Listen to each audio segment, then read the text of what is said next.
I'm an 80s born, 90s baby, okay? So I have godparents, but they live in Philly.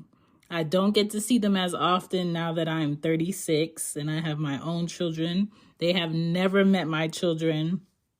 And I don't feel like we're as close as we should be now that I don't need another adult to take care of me and my parents passing, because I feel like that's the main point of what godparents are for. But do my kids have godparents? Technically, no, my children do not have godparents. But in my mind, not on legal paper documents signed and notarized, but in my mind, if I passed away, I know that Ari's father would completely take care of Ari and she'll be in good hands. If I pass away, who would take care of Anya legally? I don't have anybody set legally on documentation to take care of Anya. I know my mom would want to take it on, but my mother is 70, right? Her father is not a father. He's just a body floating in the wind, wasting his time running away from growing up. And I would not want him to legally have custody over Anya because he can barely take care of himself. So technically, yes, I should have someone set in place just in case an emergency happened on paper. So it's just an easier transition for Anya to be taken care of. But I know my brother would want to step up and do it. Maybe a good friend of mine, Pops, but he's in a whole nother state. There'll be a way big of a transition for him and for Anya. I'm supposed to go see him this summer for his child's first birthday, so I'm sure we'll discuss it. But that's what the point of godparents were, is like two people that you deem great in character, who will respect and raise your child and take care of your child and guide your child as best as possible to become a great adult in your absence. That is the whole point of godparents, right? And in case you aren't able to be around, these are the people you select to be guardians for your kids. And a lot of people don't have it legally set up. It's an unsaid, sometimes religious honor to pick godparents, usually at the baptism of your child. If you're in a Christian religion or a Catholic religion, that's who goes to the baptism with you. But I just believe that godparents should help encourage our kids. It's like a mentorship with who you respect with your family. And both parents should respect and want these people to be the godparents. It shouldn't be, oh, I don't want them to be the godparent and one parent wants them. It should be something known.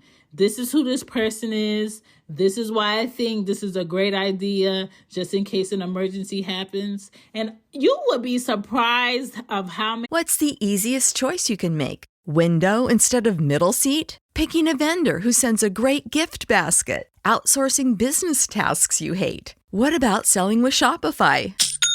Whether you're selling a little or a lot, Shopify helps you do your thing, however you cha-ching. Shopify is the global commerce platform that helps you sell at every stage of your business. From the launch your online shop stage to the first real-life store stage, all the way to the did we just hit a million orders stage. Shopify's there to help you grow. Whether you're selling scented soap or offering outdoor outfits, Shopify helps you sell. Wherever and whatever you're selling, Shopify's got you covered. Sign up for a $1 per month trial period at shopify.com/try. Go to shopify.com/try now to grow your business, no matter what stage you're in. Shopify.com/try.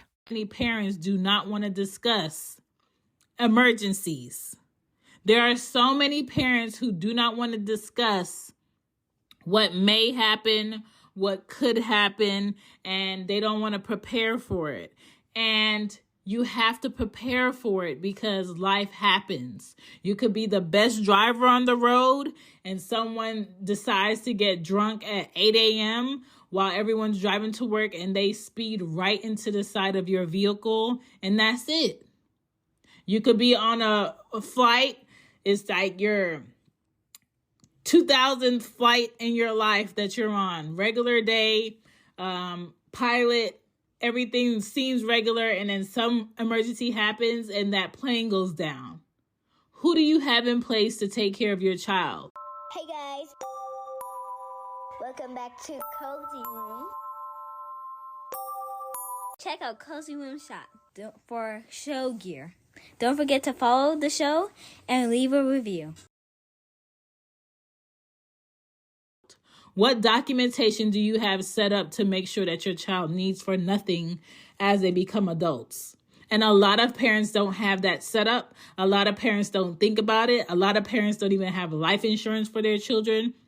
A lot of parents don't even have a savings account for their child, but head to toe, their child always looks great when they go out. They have all the shoes, all the games, all the toys. But as far as, is your child financially taken care of in your absence? If you leave today, nothing's set up. Nothing's set up. But when it comes to godparents, it's not about finances always. It's about that guidance. Is about, I don't have to rely on this government to find a foster parent to take care of my child and my child be completely removed from everything they know. Right? So a godparent is basically a parent guardian, okay? A mentor. And that's how you need to look at it. Someone you trust, someone you love, someone you care about, someone you value, someone who has standards, someone who has a moral ground, someone who has shown you time and time again that they will lead you to everything you need if you were blind.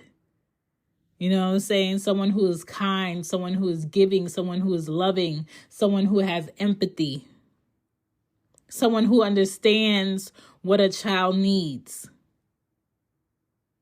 That's how you pick a godparent. And I'm not telling you have to have a godparent, but wouldn't you like to choose who would take care and be a parent to your child in your absence or their father's?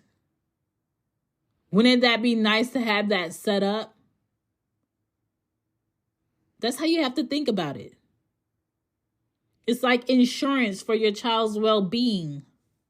Beyond financial, beyond college, beyond if they have a house, beyond if they have food to eat. Do they have somebody that truly knows them, loves them, and will remind them what you would want for them in your absence? So, if you're looking to pick godparents for your child, that's what you have to think about. If you're looking to pick godparents for the betterment of your children, that's what you have to think about. Someone who values education, someone who values protection, someone who values a child having confidence and learning how to protect themselves. That's what you have to think about. Who's a good role model for your son? Who's a great role model for your daughter? What are they going to be exposed to?